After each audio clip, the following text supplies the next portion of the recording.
আব্বা, তুমি সত্যি করে বলো আমাকে বিয়ে করাবা কিনা?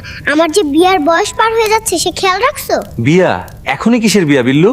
আমি কিছু কিছু বুঝি না, বিয়ে করাতে হবে মানে করাতে হবে। আমার বন্ধু আরো 6 বছর আগে বিয়ে করছে এবং তার 3টা বাচ্চা হইছে। তাতে কি হয়েছে বিল্লু? ওর বাপ একটা, তোর বাপ আরেকটা। আমি এত কিছু বুঝি না, বিয়ে আমাকে করাতেই হবে, তা না হলে বাপই বদলায় ফেলবো বইলা দিলাম।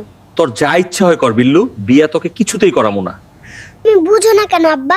এই শীতে বউ ছাড়া থাকতে পারি না। ওরে বাবারে কি ঠান্ডা! বেশি শীত লাগলে বিছানার পাশে আগুন লাগিয়ে ল্যাপ কাঁথা গায়ে দিয়ে ঘুমাবি।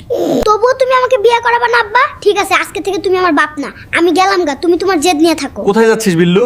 ঠিক আছে, তোকে আগামী বছর বিয়া করামুনি। আগামী বছর না, এই শীতেই 3 দিনের মধ্যে বিয়ে করাতে হবে, নাহলে আমি এই বাড়ি ছেড়ে যাবো গা, তখন দেখবো তোমার এই ধন সম্পদ কেরা খায়। ঠিক আছে, আজকেই তোকে বিয়া করামু।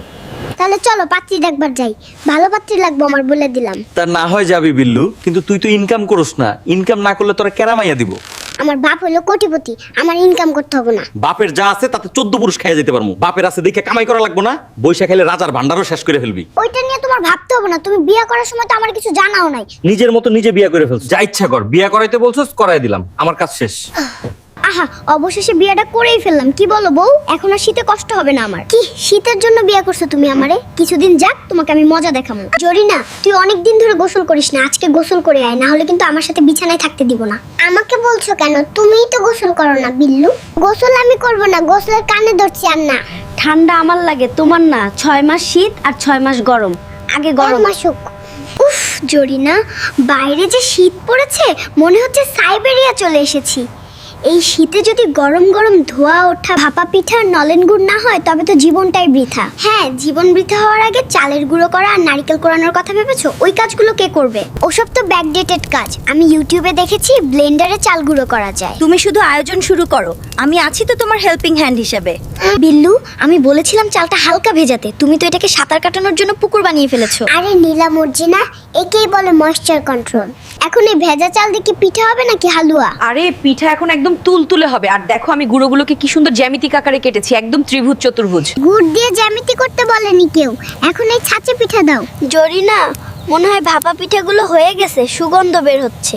সাবধান, বেশি চাপ দিও না, তাহলে কিন্তু ভাপা পিঠা পাথর হয়ে যাবে। এটা কি ভাপা পিঠা হলো নাকি চ্যাপ্টা রুটি? তোমার ময়েশ্চার কন্ট্রোল তো দেখি পিঠার 12টা বাজিয়ে দিয়েছে। কি হলো পিঠা বিশেষজ্ঞ সাহেব, নিজের জ্যামিতিক পিঠা ফেলে আমার সাধারণ পিঠার দিকে ওভাবে তাকিয়ে আছেন কেন? দেখো নীলা, তুমি বুঝতে পারছো না, আমার পিঠাগুলো হলো মডার্ন আর্ট, শিল্প সবাই বোঝে না।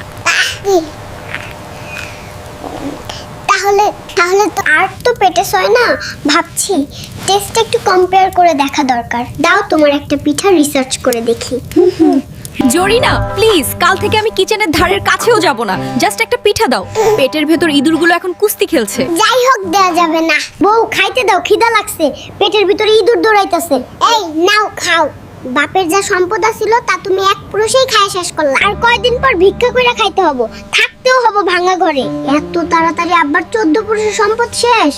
কিভাবে শেষ হলো? কাজ তো করো না, শুধু বৈশা বৈশা গেল। বৈশা বৈশা খাইলে তো দুনিয়াও খাইয়া ফেলবা। সব শেষ হয়েছে তোমার জন্য। তুমি যেদিন থেকে আমার বউ হয়ে এসছো সেদিন থেকেই সব শেষ হওয়া শুরু করছো। এখন আমার দোষ, তাই না? আমি কি করছি? সব তোর দোষ বিল্লু।